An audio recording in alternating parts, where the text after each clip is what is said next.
Dua album di pohon teduh, silau cahaya, gugur pula daun-daun. Assalamualaikum warahmatullahi wabarakatuh. Bertemu lagi dengan saya, Reza Fariza, hanya di Melayu TV. Kita serumpun. Waalaikumsalam warahmatullahi wabarakatuh. Kembali lagi dengan saya di sini, tentunya dengan Pak Agus Muara. Siap. Saya di sini masih belum puas untuk mengulik Pak Agus. Dari pertemuan kita yang pertama kemarin, itu banyak sekali daging-daging kalau kata budak zaman sekarang di dalam sebuah podcast yang harus saya ulik isi-isi dari Pak Agus. Tentunya dengan harapan Melayu TV bahwa apa yang kita kerjakan, apa yang kami kerjakan bersama Pak Agus dapat membantu tujuan juga dari Pak Agus untuk melestarikan budaya berpantun sebagai adat dan budaya Melayu. Saya ada pantun nih untuk Bapak nih. Oh, silakan. Silakan. Satu, dua. Satu aja. Satu aja. Satu aja. Bentar Pak Agus, saya ini agak grogi, jadi harus lihat teks gitu. Kalau enggak nanti buyar. Apa suasananya? Bukan, suasananya sih enak nih Pak Agus. Suasananya kalau di sini Teduh ya? teduh, enak. Banyak pemandangan. Iya, banyak pemandangan juga. Buku dibaca, mencari rumus. Rumus didapat, belajar yang tekun. Bolehlah buka tipis-tipis Pak Agus. Macam mana sih tahapan membuat pantun? Tanyakan saya kan? Iyalah, tanya Pak. Oh, kita nak sunting. Syuting. Syuting. Ada iya. Silakan Kak. Kopi Aming. Kopi Aming Pak Agus tentunya. Kopi susunya. Ya. Ini aku balikan. Oke. Ini Terima kasih. Ini kayaknya tertukar nih Pak Agus. Oh, tertukar ya? Pak Agus tadi kopi teh tarik. Nah, tak apa. gimana Pak Agus? Apa lo? Dikasih minum nih kan? Nah, boleh. Minum dulu. Sirih kuning tumbuh di tepi, tumbuh di dekat pokok puluh. Kita nih sekarang ada di Aming Kopi, kalau tak salah baca tadi dari tahun 70. Wah, Betul tak? langsung pantun saya aja belum dibalas. Begitu ada iklan masuk langsung dibuatkan pantun. Iya. Inilah Masih minum luar dari ini. biasa. Jadi memang rasanya ndak muluk-muluk ya. Kalau misalnya Pak Agus disebut sebagai raja pantun. Langsung bisa spontan kayak gitu Pak Agus.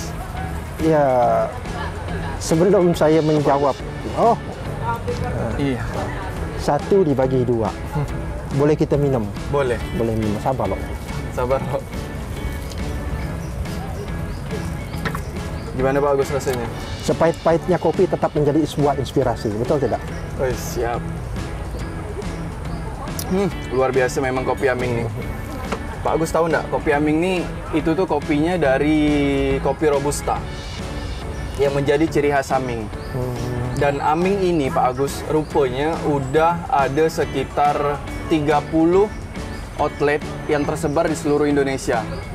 Nah, Jadi pohon selasi, pohon rambutan, buahnya jatuh di tepi perigi. Terima kasih saya diberikan kesempatan hari ini kita ketemu lagi. Masya Allah. Itu pantun pembuka dulu ya. Jadi Itu baru pembuka? Pembuka. Jadi tadi apa pertanyaan lupa saya, maklum dah tua kan. Pertanyaannya tadi itu Pak Agus, tadi kan saya pakai pantun tuh kan. Nah, macam mana sih tahapan-tahapan membuat pantun? Kalau ditanyakan ke saya, tapi sebelum saya jawab ada pantun dulu, iya kan? Boleh. Jahitnya rapat, kain berbeda. Kain katun berseri-seri. Bisa saja pendapat kita ini ada yang berbeda, tapi seni tutun pantun harus tetap lestari. Itu yang paling penting. Jadi, kalau ditanyakan saya bagaimana membuat pantun itu sederhana sekali menurut saya. Ya. Kalau kita langsung ke cerita inti tahapan membuat pantun itu sederhana. Kita cari isi aja dulu. Cari isi dulu. Baru kita cari sampiran. Isi itu yang dua baris terakhir. Yang mau kita sampaikan. Iya, cari aja dulu. Oke. Setelah itu baru Cari- kita buat sampirannya. Cari sampiran atau pembayang atau pengantar. Sebutannya macam-macam, sila saja. Sampiran boleh, pembayang boleh. Itu saja, sesederhana itu. Sesederhana itu ya, bagus ya. Jadi isi dulu, kita udah tahu apa yang mau kita sampaikan, Baru kita cari kita buat sampiran. sampirannya. Kalau sampirannya saya masih ingat nih pelajaran yang sebelumnya, Nah, pertemuan sebelumnya. Jadi kalau kita membuat pantun itu harus yang masuk akal ya Pak Agus ya. wajib. Sampirannya, biar lebih indah dan elok didengar. Iya, Betul Pak Agus? betul. Masih ingat sih Pak? Masih ingat ya? Masih ingat. Berarti dihafal tadi malam. Insya Allah.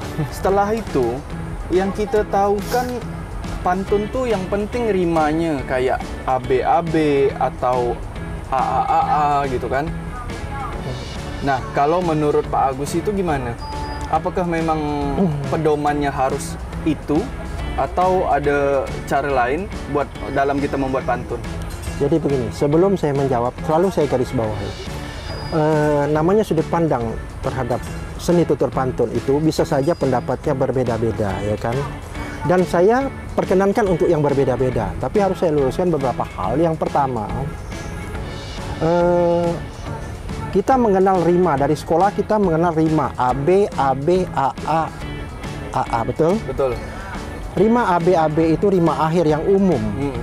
Sementara rima AA itu diperkenankan. Ada dua aliran ini. Satu yang menerima rima AB-AB, satu yang menerima juga rima AA itu pantun selama, ada catatannya nih, selama ada pembayang 2 baris. Kalau dia pantun 4 kerat ya, Pembayang 2 baris. isi 2 baris, dia berlaku. Tetapi kalau rima AA itu isi semua, bergeser dia masuk ke kategori syair. Karena memang ada perbedaan yang bermakna antara pantun dengan syair. Ya. Itu perbedaan. Iya. Kalau lebih dalam lagi ya, sekali lagi saya mohon maaf. Yang paling penting bagi saya, pendapat kita boleh berbeda. Yang wajib kita angkat adalah bagaimana seni tutur pantun negeri ini harus tetap lestari dari zaman ke zaman. Ya. Saya lebih detail sedikit ya. Saya tidak hanya mengenal rima akhir ya. Ada rima tengah, ada rima penuh. Ada rima penuh silang tidak sempurna, ada rima penuh silang sempurna.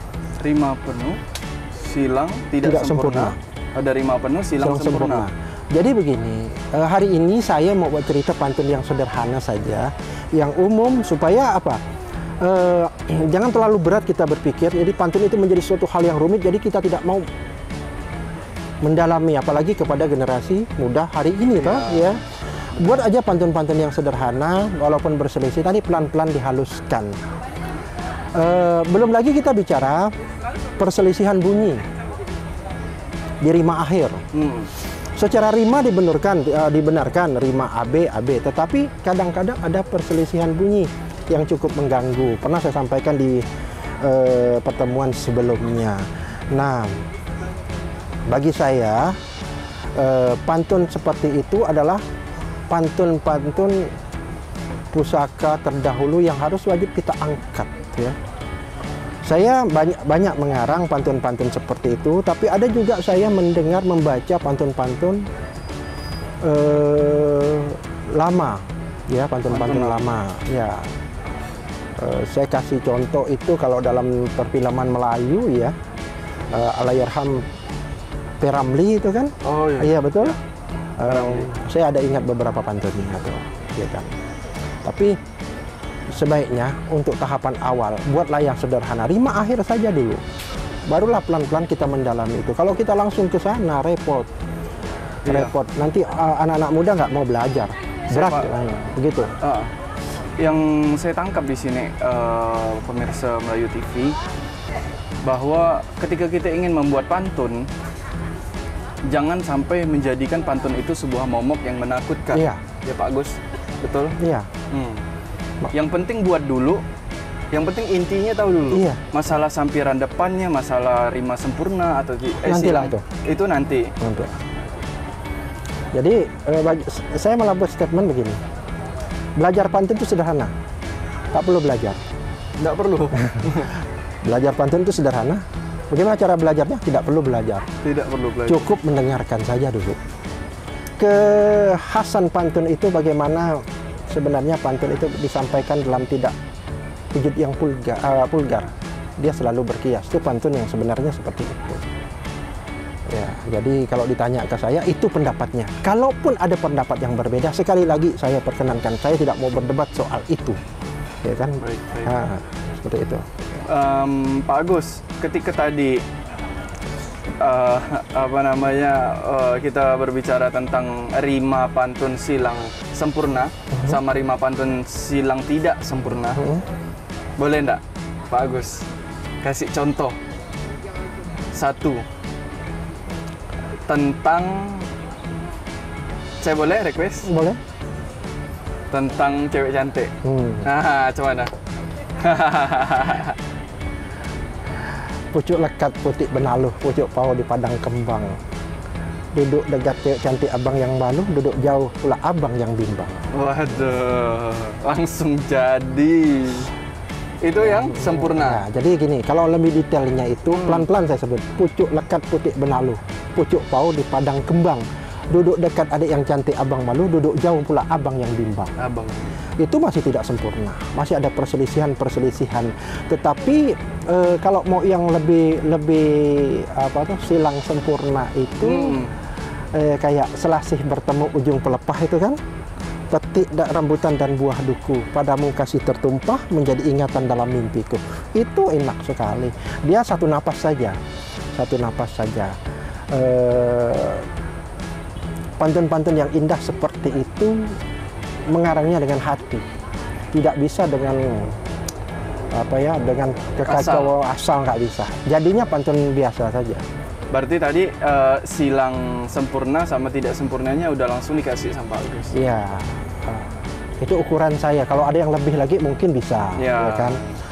Seperti kalau saya ingat yang pantun-pantun di awal itu pantun yang saya karang itu yang menjadi ingatan banyak itu yang arah kempas itu silang sempurna sekali. Yang arah kempas kayu jelutung, di sana tempat mencari madu, di antara napas gemuruh jantung, di sana tempat maripat rindu. Enggak ada.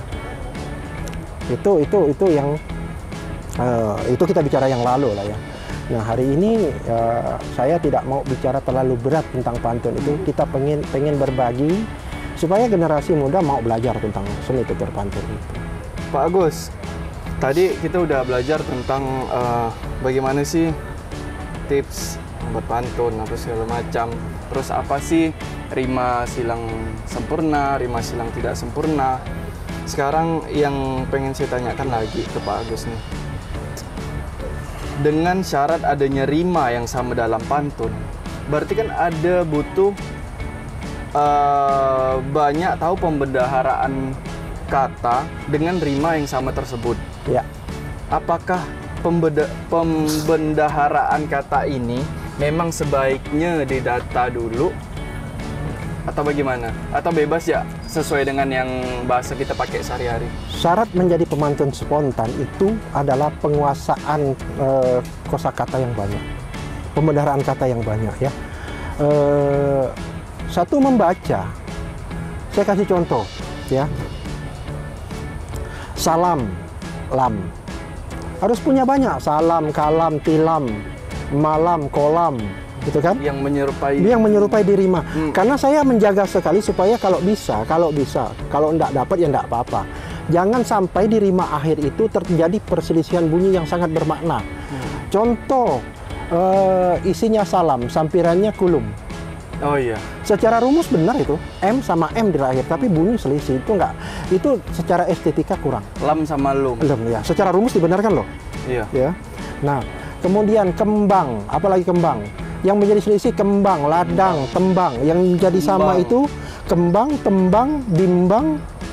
Apalagi kalau udah masuk sandang, batang itu sudah selisih walaupun rumus dibenarkan. Walaupun sama-sama ang. Sama-sama ang. Tapi bunyinya ingat saya menikmati pantun itu keindahannya dari mana? Dari bunyi. Karena pantun lahir dari sastra bunyi, bukan tertulis dia. Ya kan lihat pemantun-pemantun terdahulu itu kan spontanitas, banyak pemantun-pemantun yang ada di bumi Kalimantan Barat ini kan begitu. Ya. Tapi kalau mau pantun-pantun yang punya nilai, itu kan perlu waktu untuk mengarang yang lebih detail. Kalau mengarang yang pantun-pantun spontan yang umum itu spontanitas bisa, tapi penghalusan itu memakan waktu, perlu penelaan. Ini benar nggak nih? Kalau disampaikan kayak gini nyaman nggak nih? Itu kita yang ngerasa. Pantun itu kan bahasa hati sebenarnya. Mungkin seperti kayak kalau saya boleh ngambil ibarat, ini menurut persepsi saya pribadi, ketika mungkin kita sebagai umat Islam, Pak Agus, mendengar orang ngaji, itu kadang ada bunyi yang walaupun sebenarnya kita nggak hafal tentang ayat itu, tapi kayaknya ini sumbang gitu. Iya. Dan ada yang nikmat gitu ya. Iya, betul Pak Agus. Nah, sekali lagi banyak pantun-pantun yang indah, yang punya karakter. Ketika cara membacakan atau melafalkannya salah, itu kehilangan nyawa. Ya. Lihat, saya kasih contoh. Ini bukan pantun saya, pemirsa. Ini pantun yang kalau salah, saya juga tidak begitu hafal. Pantun Allahyarham P. Ramli. Silakan Pak Agus. Ya. Anak enggang di kayu tinggi, patah ranting terbanglah dia. Anak dagang lama di sini, sampai musim pulanglah dia. Dijawab sama yang perempuan. Patah ranting terbanglah dia, kolek di mana hendak dilayarkan. Sampai musim pulanglah dia, adik di mana abang tinggal. Ya kan? Nah, itu dua aja dulu, duanya nanti lah. Duanya nanti. Simpan dulu sikit-sikit Pak Agus, sikit-sikit. Berarti yang tadi udah terjawab ya, bahwa kalau memang kita ingin berpantun, itu memang harus punya perbendaharaan kata yang banyak. Yaitu caranya dengan membaca ya Pak Agus. Iya. Nah, kalau untuk Pak Agus sendiri, maaf nih Pak Agus, apakah Pak Agus punya, maksudnya perbendaharaan kata atau catatan harian untuk penambahan kosakata itu? Saya nggak punya catatan. Langsung diingat? Alhamdulillah saya sedikit bisa mengingat. Ya kayak gini nih. Ini pohon sukun kan? Betul. Ya kan? Ini kalau di tangan yang biasa buahnya bisa digoreng, tapi di tangan pemantun bisa jadi pantun. Ya kan? Apalagi ada pokok cermai, tumbuh sukun, tumbuh di cermai, dipetik di telaga oleh Tuan Putri. Hidup rukun dengan damai, bukti kita menjaga NKRI. Itu pesannya di situ. Masya Allah. Iya. Mantap. Ya. Langsung ya Pak Agus ya, ketika melihat sesuatu itu di dalam otak tuh langsung kayak Iya, zet gitu. terbiasa kita melihat sesuatu itu gini deh. Kalau kita dalam acara, nanti kan kita bicara tentang bagaimana pantun meminang, pantun pernikahan, antar pengantin, palang pintu. Itu kan kalau kita dihadapkan kita tak tahu pantun yang mau keluar tuh pantun apa. Ya kan? Oh, ketika misalnya si pembawa dari pihak mempelai laki-laki sampai pihak mempelai perempuan tuh kan? Nah, begini misalnya, nanti kalau ada waktu, pas acaranya nanti, ya, acaranya Bang Eza, ya kan, betul nggak? Begitulah ya. Jadi tiba-tiba misalnya kita dari mempelai laki-laki wakil, kalau bahasa WO itu, wakil calon mempelai pria datang tuh kan, nggak apa-apa kita cerita ini ya sekali, nggak apa-apa. Itu cerita, yang penting konteksnya pantun kan? Iya betul, betul bagus. Ya, mudah-mudahan di sini ada yang ini juga menurut saya juga bagian dari kebudayaan ya. Iya. Maksudnya kebudayaan Melayu, baik itu Melayu Pontianak, Melayu Sambas, mau Melayu manapun, saya rasa ketika menikah tetap ada prosesi seperti ini ya. Kadang-kadang terpakai dicegat, apa bahasa sini dicegat ya, ditahan di dekat pintu, ditahan palang pintu. Nah, itu kan berbalas pantun. Apa ceritanya kalau kita dihadang di depan pintu masing-masing pegang catatan? Betul, baru mau buka gitu. Yang satu tanya apa, yang satu jawab apa. Yang hidup itu ketika berbalas pantun itu spontan di muka pintu, itu yang hidup ya. Tetapi kadang ada kelemahan-kelemahan di situ. Pantun-pantun yang spontan di situ biasanya rima akhirnya saja yang terselamatkan. Ya kan? Rima. Rima akhirnya saja. Yang penting bunyinya gitu, Iya. ujungnya. Namanya seperti itu ya, kecuali dah piawai betul ya.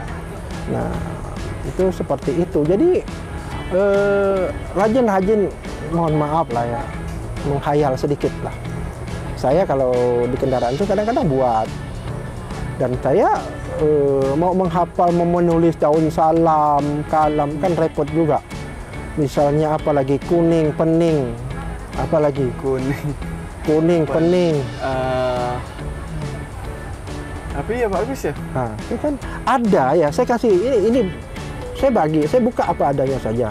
Karena mohon maaf, saya bukan raja pantun. Saya penikmat pantun. Itu orang yang sebut terserah orang ya kan. Siap. Saya penikmat pantun ya. Jadi begini, ada memang yang agak repot ketika untuk menyamakan bunyi akhir tidak selisih. Ya. Kalaupun ada, kadang-kadang tidak sesuai, tidak nyaman untuk disampaikan. Misalnya belacu. Ya kan? Cucu kan? Betul enggak? Betul. Gincu. Iya. Betul kan? Buat sampiran pakai gincu kan agak Iya. gimana? Agak tak nyaman barangkali iya. ya. Tapi Agak bisa enak saja dihafalkan. ketika dipilihkan pemilihan diksinya baik ya. Ya. Nah ini hal-hal, jadi tidak semua. Saya menyadari itu, walaupun saya harus gini, kita jangan sampai jumawa lah. Apa yang ada kita bisa katakan bisa, karena tidak semua juga saya hafal, mengingat semua itu. Bagi saya makin banyak Agus Muara yang lain yang lahir nanti untuk perkembangan seni tutur pantun negeri, alhamdulillah.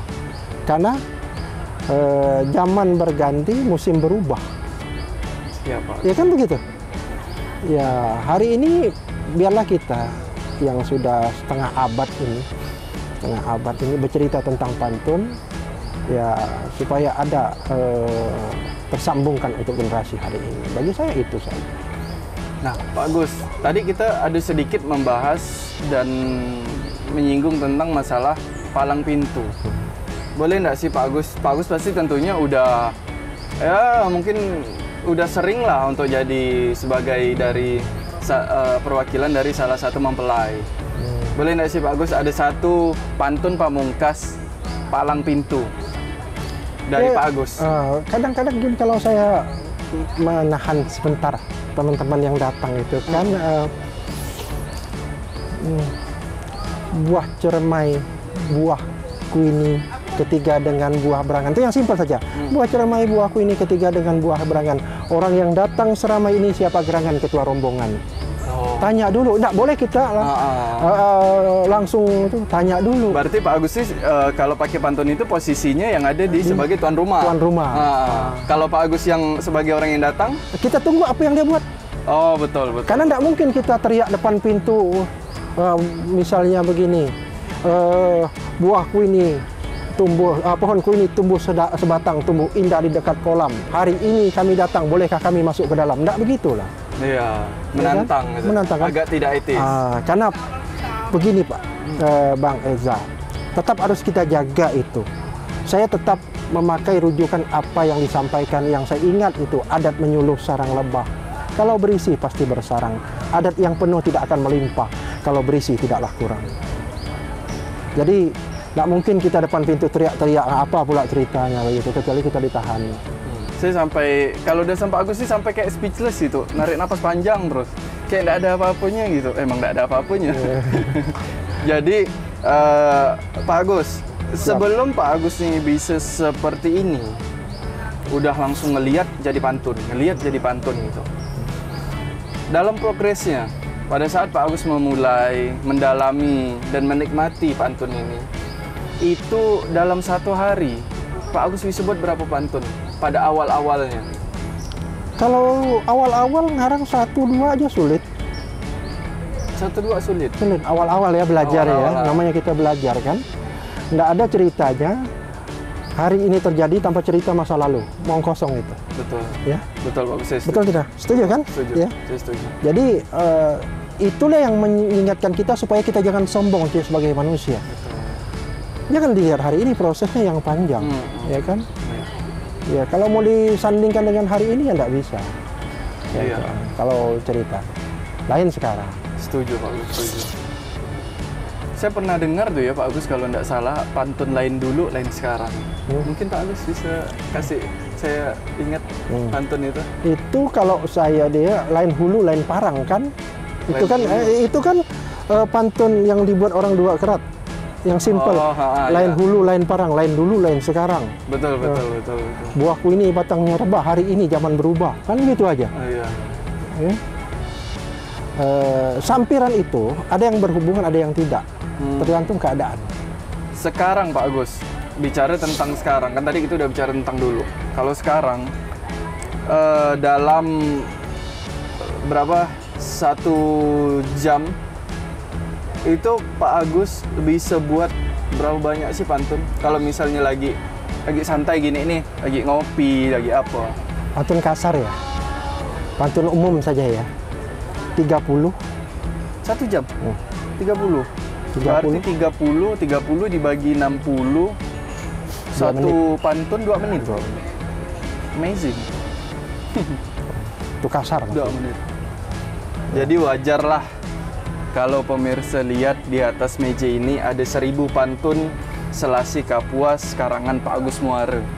Karena beliau dalam 1 jam itu bisa bikin 30 pantun. Pantun yang biasa ya. Biasa.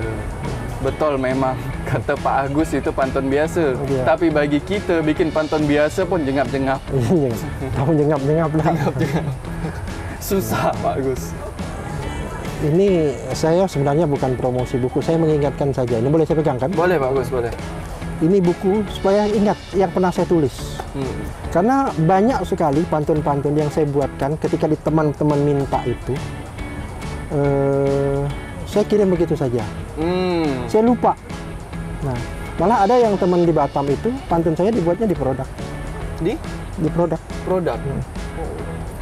Nah, dan terima kasih pantun itu sudah dipakai. Kan begitu kan? Ini kan pantun-pantun biasa nih, itik balik di kelok sungai, berenang di sebelah si anak telan, cantik molek elok perangai, bagaikan buah masak ditelan, kan gitu.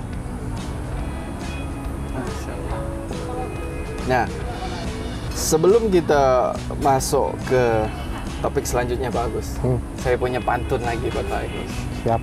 Tapi minta ampun, minta maaf kalau penyebutannya salah, agak sumbang karena masih belajar Pak Agus. Mendayung sampai ke alun-alun, janganlah lupa berkain tenun. Kalau udah tahapan membuat pantun, bagaimana cara bisa spontan membuat pantun? Tanya ke saya sebuah spontan buat pantun. Bersama Melayu TV. Tiba-tiba aja, tolong buatkan pantun untuk acara ini. Spontan dalam berpantun itu memang suatu keadaan lumrah bagi saya. Memandang wajahku, adik jangan sampai terngiang-ngiang. Jatuh berlinang air di dulang. Mendengar suara orang menangis, memandang wajahku terbayang-bayang. Dalam jampi-jampi Melayu lama yang saya temukan, pembukanya itu biasanya pantun. Jangan pula saya berpantun dianggap jadi dukun, hanya hal gitu. Jangan pudar, ada budaya penanda hidup di muka bumi. Melayu TV hadir untuk negeri